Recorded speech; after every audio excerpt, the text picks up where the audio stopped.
Hi అండి, welcome to my channel. ఈరోజు వీడియోలో దేవీ నవరాత్రుల్లో 8వ రోజు అమ్మవారిని ఏ రూపంలో అలంకరించుకోవాలి, ఏ నైవేద్యం సమర్పించాలి, ఏ రంగు చీరను ధరింపచేయాలి, ఈరోజు ఏ సూత్రం పారాయణం చేయాలి, ఏ పుష్పాలతో అమ్మవారిని ఆరాధించాలి, ఈరోజు తిథి నక్షత్రం, ఇంకా పూజ చేసుకోవాల్సిన పూజా సమయం, అమ్మవారి విశిష్టత ఏంటి, ఇంకా ఈరోజు ఏ దానం చేయాలి, అమ్మవారి మంత్రం, ఇంకా అన్ని విషయాలు నేను ఈ వీడియోలో అయితే తెలియజేస్తాను అండి. ఈ వీడియోని ఎక్కడా స్కిప్ చేయకుండా చివరి దాకా చూడండి, పూర్తి ఇన్ఫర్మేషన్ అనేది ఉంటుంది. దేవీ నవరాత్రుల్లో 8వ రోజు అనగా ఆశ్వీజ శుద్ధ అష్టమి అక్టోబర్ 10వ తేదీ 2024 సంవత్సరం విజయవాడలోని ఇంద్రకీలాద్రిపై అమ్మవారిని దుర్గాదేవిగాను, శ్రీశైలంలోని భ్రవరాంబికా తల్లిని మహాగౌరిగాను భక్తులకైతే దర్శనమైతే ఇస్తారండి. దేవీ నవరాత్రుల్లో అంగరంగ వైభవంగా అయితే జరుగుతున్నాయి. అప్పుడే 8వ రోజు అయితే వచ్చేసిందండి. అమ్మవారు దుర్గాదేవి అవతారంలో దర్శనం అయితే ఇస్తారు. దేవీ నవరాత్రుల్లో అత్యంత ప్రాధాన్యమైన రోజు ఈ రోజే అండి.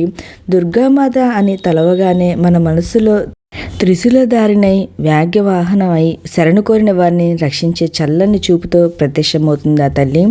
కోటి సూర్యప్రభలతో వెలుగొందే అమ్మను అర్జిస్తే శత్రుపీడనం తొలగి సర్వత్రా విజయం ప్రార్థిస్తుంది.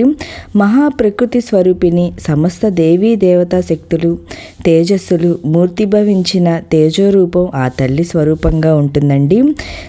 దుర్గతులను నివారించే పరాశక్తి దుర్గాదేవిగా అమ్మవారి దర్శనమైతే ఇస్తారండి. ఈ అవతారంలో దుర్గముడనే రాక్షసుని జగన్మాత సంహరించారు. పంచ ప్రకృతి మహాస్వరూపాలలో మొదటిది దుర్గారూపం. భవబంధాల్లో చిక్కుకున్న మానవుడిని అనుగ్రహించి మోక్షాన్ని ప్రసాదించే మాత. ఉగ్ర రూపంలో దుష్టులను ఏ విధంగా సంహరిస్తుందో అదే సమయంలో పరమ శాంతమూర్తిగా తనను కొలిచిన భక్తులను కాపాడుతుంది. దేవి భాగవతం, మార్కండేయ పురాణం, ఉపనిషత్తులు, ఋగ్వేదాల్లో దుర్గాదేవి ఉపాసన గురించి పలు వివరాలైతే ఉన్నాయండి. ఇచ్ఛ జ్ఞాన క్రియాశక్తుల సమిష్టి ఆరాధనే దుర్గాదేవి ఉపాసన అండి.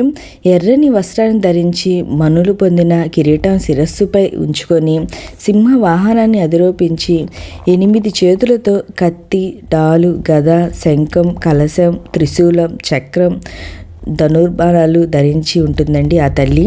దేవీ నవరాత్రుల్లో 8వ రోజు తిథి వచ్చి ఆశ్వీజ శుద్ధ అష్టమి 2024 సంవత్సరం అక్టోబర్ 10వ తేదీన అనగా గురువారం రోజున ఉదయం 7:14 నుండి మొదలయ్యి 2024 సంవత్సరం అక్టోబర్ 11వ తేదీ ఉదయం 6:41 వరకు అయితే ఉంటుందండి ఈ తిథి. ఈరోజు నక్షత్రం వచ్చి పూర్వాషాఢ నక్షత్రము, అది రాత్రి 1:51 వరకు అయితే ఉంటుంది. ఈరోజు విజయవాడలోని ఇంద్రకీలాద్రిపై కనకదుర్గమ్మ తల్లి దుర్గాదేవి రూపంలోను, శ్రీశైలంలోని భ్రవరాంబికా తల్లి మహాగౌరి రూపంలోను భక్తులకు దర్శనమైతే ఇస్తారండి. ఈరోజు పూజ నిర్వహించుకోవాల్సిన సమయం వచ్చి ఉదయం 5:06 నుండి ఉదయం 9:48 వరకండి. ఆ టైం కుదరని వాళ్ళు ఉదయం 10:36 నుండి ఉదయం 11:19 లోపు అయితే పూజ అయితే మనం ప్రారంభించుకోవచ్చండి. సాయంత్రం పూజ చేసుకునే సమయం వచ్చి 4:52 నుండి 6:28 వరకు అయితే ఉందండి. ఈరోజు దుర్గాదేవికి నివేదించవలసిన నైవేద్యం వచ్చి కదంబం, పులగం, పులిహారను నైవేద్యం అయితే సమర్పించాలండి. ఇవి కుదరని వాళ్ళు చిన్న బెల్లం ముక్కైనా నైవేద్యంగా సమర్పించుకోవచ్చండి. ఈ రోజున అమ్మవారికి ఎరుపు రంగు చీరను ధరింపచేయాలి.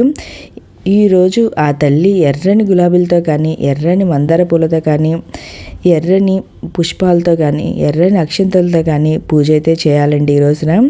ఈ రోజున పఠించవలసిన స్తోత్రాలు వచ్చి దుర్గా సహస్రనామం, దుర్గా స్తోత్రం, దుర్గా సూక్తం, లలిత సహస్రనామం అయితే పారాయణం చేయాలండి. ఇంకా అమ్మవారి మూలమంత్రమైన ఓం ధూమ్ దుర్గాయ నమ అనే మూలమంత్రాన్ని మీకు ఎన్నిసార్లు వీలైతే అన్నిసార్లు పారాయణం అయితే చేయండి. ఇవన్నీ మాకు చదవలేను అనుకోలు ఓం శ్రీ మాత్రే నమ అని పారాయణమైనా చేయండి. ఈ రోజున ముత్తైదులకు ఎవరికైనా సరే ఎర్రని చీరన కానీ తాంబూలంగా ఇస్తే చాలా మంచిదండి. ఈ రోజున అమ్మవారిని పూజించడం వల్ల శత్రువులపై విజయం అనేది చేకూరుతుంది. మనకి అన్ని ఇబ్బందులు అనేది తొలగిపోతాయండి. ఓకే అండి, మీకు ఈ వీడియో నచ్చినట్లయితే లైక్ చేయండి, మీ ఫ్రెండ్స్ అండ్ ఫ్యామిలీ మెంబర్కి షేర్ చేయండి. Thank you for watching.